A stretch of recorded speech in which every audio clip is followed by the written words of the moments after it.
Hi guys, Mrs. Rossi here. Today we're going to be talking about metallic bonds, hydrogen bonds, and intermolecular forces. In class, we've already talked about ionic and covalent bonding. So this is our next step, talking about some of those bonds that kind of get forgotten about sometimes. So you should already know that ionic bonding occurs between a metal and a nonmetal, that covalent or molecular bonding occurs between nonmetals. And now we're moving on to talk about metallic bonding first, and that occurs between metals. So metallic bonds consist of the attraction of free floating valence electrons for the positively charged metal ions.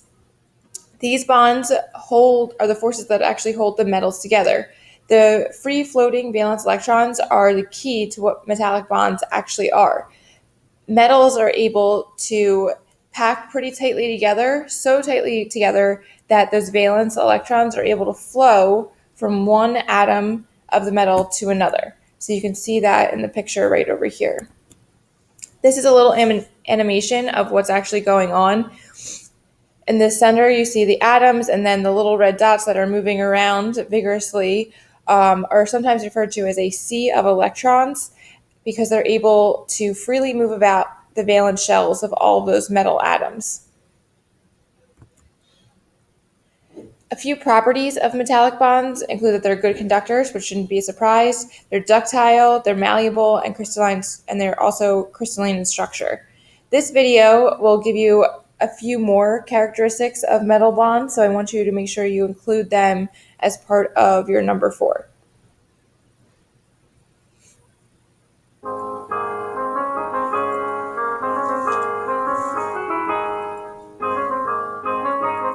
Metals are shiny, malleable, ductile, and good conductors of heat and electricity. The structure of metals and the nature of metallic bonds explain some of these typical features. Metals are made up of positive ions, closely packed together in crystalline solids. The positive ions are surrounded by a mobile sea of electrons. These valence electrons are free to move away from their atoms of origin. When one electron flows away, another one moves in to take its place, due to the electrostatic attraction between the cations and the electrons. This is the nature of metallic bonding, what holds a metal together. Compare this image of a collection of cations surrounded by a mobile sea of electrons with ionic bonds, where oppositely charged ions are held together by electrostatic attraction, or covalent bonds, where two uncharged atoms share their valence electrons. Metallic bonds are much weaker than either ionic or covalent bonds. The highly mobile sea of electrons is responsible for the shininess of metals. Photons of light are more readily absorbed by free electrons, which can easily jump to a higher energy level. Then, when they fall back down a level, the energy is re-emitted as light. The color of the metal is determined by the wavelength of light which is re-emitted. Similarly, this free flow of electrons explains the ability of metals to conduct heat and electricity. When you heat up a metal, the free electrons quickly start vibrating. Increased kinetic energy means increased temperature. When an electric current is applied to a metal, electrons enter from one side, causing repulsion and generating movement within the sea of electrons, and an equal number of electrons exit the metal as the number that entered. The mobile sea of electrons also explains the malleable nature of metals. If you strike an ionic crystal with a hammer, it shatters. This is because the applied force pushes like ions close together. They violently repel each other, breaking the crystal apart. In contrast, if you hit a metal with a hammer, it doesn't break, it just dents. Metals are able to deform in response to an applied force. The mobile sea of electrons shields the cations from each other, preventing violent repulsion and allowing the metal to change shape. The most malleable metal is gold. A similar property to the malleability of metals is their ability to be pulled into long, thin wires. We call this ductility. Ionic compounds are not ductile for the same reason they are not malleable in general. If an ionic compound is forced into a long cylinder, it breaks apart because of the repulsion of like ions. In contrast, a metal can be pulled into a long cylindrical shape because the cations can line up, shielded from each other as the fluid-like sea of electrons flows around them. The most ductile metal is platinum. Almost all metals are solid at room temperature, the cations forming a recognizable, tightly packed shape. Can you think of the exception? Mercury is the only metal that is liquid at room temperature. There are 4 other metals that melt very close to room temperature: francium, cesium, gallium, and rubidium.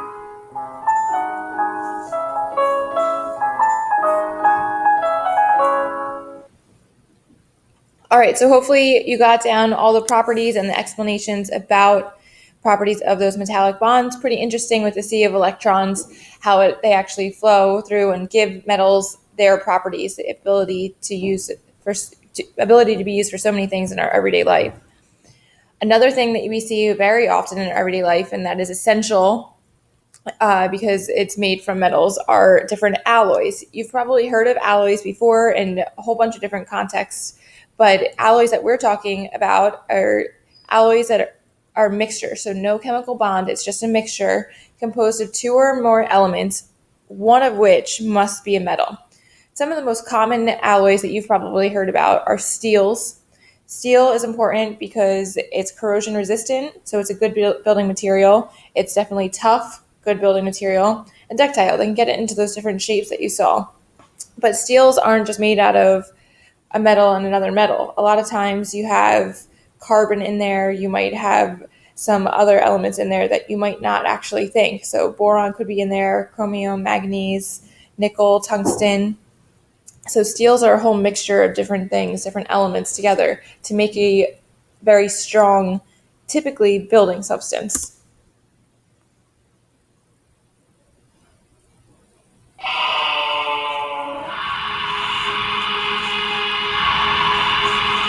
Few fireworks displays are more spectacular than the drama that is steelmaking.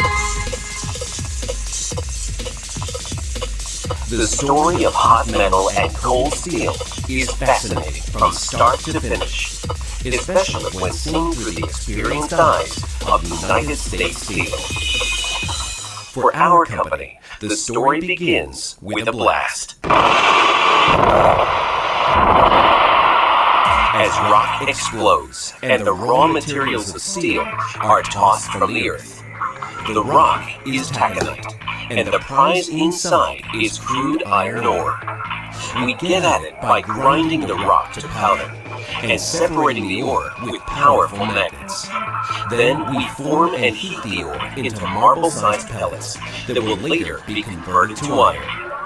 From bituminous coal, we create coke to fuel the iron-making furnaces. We crush the coal, seal it in airtight ovens, bake for 12 to 16 hours, and remove it from the oven as solid carbon fuel. The fuel and pellets come together in the blast furnace, where we add just enough limestone to remove impurities. From below, a continuous blast of superheated air combusts the coke, intensifying the heat and changing raw materials into molten iron, sometimes more than 90,000 tons of it a day in our largest blast furnace, where it reaches a temperature of 2,700 degrees Fahrenheit. At regular intervals, we tap this blistering brew into giant submarine rails that ride on rails to the basic oxygen shaft, where iron will be turned into steel. In this fast-paced sequence, up to 250 tons of steel can be made to order in less than 45 minutes. We begin the steel-making process by dumping recycled steel scrap into the basic oxygen furnace and adding hot iron. Sparks seal the show when high-purity oxygen is blown into the mix at supersonic speeds, and molten iron becomes molten steel. Now we're ready to create the custom blends that make steel the most widely used metal on the planet.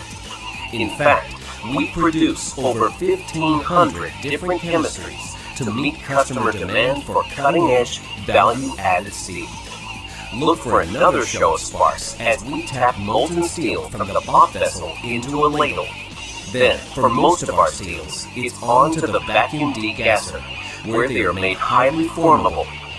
The focus then shifts to forming and finishing, which determine even more of the steel's characteristics. The first step in this sequence is to position the ladle above a massive tundish or funnel that feeds a continuous caster containing molds that shape the steel. The molten steel, now at 3,000 degrees Fahrenheit, is channeled from ladle to tundish to caster, where it cools to a red-hot solid. The shape of the mold determines the shape of the semi-finished products that come out of the caster. And since most U.S. steel plants make sheet products, most of our casters output slabs, typically 8 to 9 inches thick and 3 to 5 feet wide. As they exit the caster, slabs are cut into sections up to 40 feet long and stacked to await further processing. Then it's on to the hot strip mill.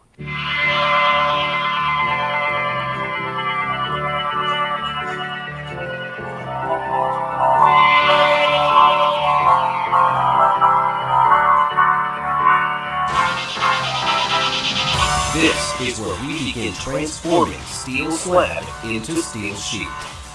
Slabs are reheated to 2,400 degrees Fahrenheit and descaled before running through a series of roughing stands that make them thinner and longer. Then they cycle through finishing stands where they are rolled even thinner. Finally, they are cooled and rolled into coils that may be thousands of feet long but only fractions of an inch thick. A far cry from the chunky rectangle that came out of the caster. And the entire process is untouched by human hands, controlled instead by operators using state-of-the-art, automated equipment in pulpits that overlook the action. Next, we move to the pickle line, where coils move through an acid bath that cleans the surface. Some of the emerging coils are shipped directly to customers as hot band. Others are destined for applications that require special finishing, beginning with cold rolling to make them even thinner. At that point, coils may be shipped or go on to one or more additional finishing processes. Coating to make the steel resistant to corrosion. Tinning to further reduce the gauge and add the tin coat we commonly see on canned goods. Annealing to make steel that is easier to bend and form.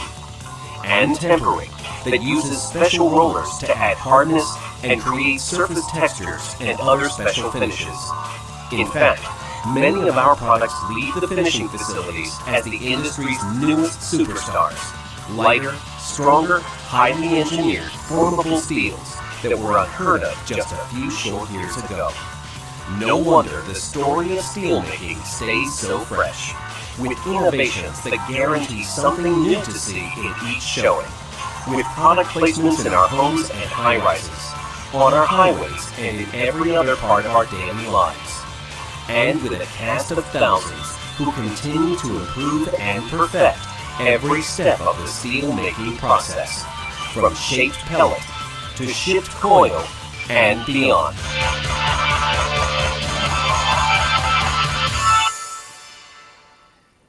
All right, hopefully that video made you think a little bit more about alloys and how we use steel in our everyday lives. I want you just to take a minute to move down a little bit on your sheet. A couple things that ionic metallic bonds have in common, and actually all sorts of bonds. It's all about filling that valence shell. So it's all about having that complete set of valence electrons, and atoms will get it any way they can. Some atoms are a little bit better at stealing electrons. Some atoms have to share, like in covalent. And then in the case of metals, they're just happy to have them swimming through and get that moment of that full valence shell. We're going to move on and talk about some bonds that aren't really bonds. So they're called intermolecular forces or molecular attractions, and they're not actually strong enough to be classified as bonds that we have previously talked about. There are forces that exist in between different molecules, so that's why they're called intermolecular attractions. They still fit kind of in the bond category, even though they're not real bonds, because they have influences on the way molecules behave and interact around each other. So the first one we're going to talk about is called a van der Waals force, named after the guy that discovered them. This is the weakest of the intermolecular attractions, and it exists on something called dipole moments. And that all that means is that in a molecule, one end, depending where the atom is going to be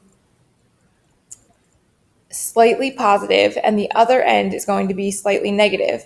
And when this happens, so the one negative side and the one positive side, another molecule can come in and kind of line up with its slightly positive side near a different molecule's slightly negative side. So they kind of line up and will start to interact and have a little bit of interaction, even though it's not a true bond, from these slightly positive and slightly negative ends of the molecules.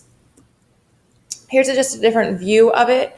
The little red lines in between each of them represent those slight attractions between the positive and negative ends of the separate molecules. So, and you can see they start to kind of line up. Even though there's not a true bond in there, they're still influencing how these molecules are behaving. Just one more view at what's actually happening. We see the electrons moving around. One neon has a slightly positive one end, and one end has a slightly negative one. Those line up. There's a slight attraction there, so they'll link up and stay that way, at least for a little bit. Van der Waals forces are famous from the gecko, the gecko gecko, if you think of that. This is just a quick video about. So pretty interesting. Geckos use those van der Waals forces, those intermolecular forces, in their everyday lives. There's another type of molecular attraction, so not a true bond, even though it has bond in the name, called hydrogen bond. So this isn't a hydrogen atom bonding to a hydrogen atom. That's not what's going on here. In the case of our example here, we have two separate water molecules that each have a positive and negative end to the molecule. So once again, we're dealing with that slightly positive, slightly negative parts of a molecule causing an attraction between them. So oxygen has a high electronegativity. Hydrogen has a relatively low electronegativity. So oxygen is a little bit better at pulling those electrons in towards itself, and hydrogen kind of lets it happen because it's just not as strong as oxygen. Because of that, oxygen is slightly negative, and each hydrogen is a little bit positive, has a slightly positive charge because those electrons aren't as close to it anymore. When you have a bunch of molecules of water all together, all the hydrogens have slightly positive charges, all the waters have slightly negative charges, and then they start to line up. That's what this gray line is called, a hydrogen bond. It's the attraction between the slightly positive hydrogen of one water molecule with the slightly negative oxygen part of another water molecule. So once again, it's not a true bond, but it is influencing how water, in this case, behaves. These hydrogen bonds are also the reason that water is able to have such a high surface tension. It doesn't just happen in water, it does happen with other molecules as well. It happens in your DNA. It's a big part of the reason DNA is so strong as well. Here's just another little animation showing you how they kind of line up, those polar ends of the molecules. And here's just a little comparison of all three types of bonds that we talked about. Metallic is not included in this because I just wanted to differentiate between ionic covalent and those intermolecular attractions that aren't quite considered bonds. So first of all, ionic and covalent bonding are considered true bonds. In ionic bonding, those electrons are transferred, so keyword transferred. In covalent bonding, those electrons are shared, so sharing of electrons. In covalent bonding, there's also the different types. So you can have a single covalent bond, double covalent bond, or triple covalent bond, and that determines how far away those atoms are from each other. In ionic bonding, you're actually creating ions because you're actually giving up and taking in electrons. So ions are created. Intermolecular forces are weak. So these two are both much stronger than any of those van der Waals forces or hydrogen bonds that we talked about. It relies on atoms that are already bonded having positive and negative influences on them. So it relies on those dipole or it becoming polar with a slightly positive end or a slightly negative end. At this point, your worksheet should be done, and I hope you know a little bit more about different types of bonds.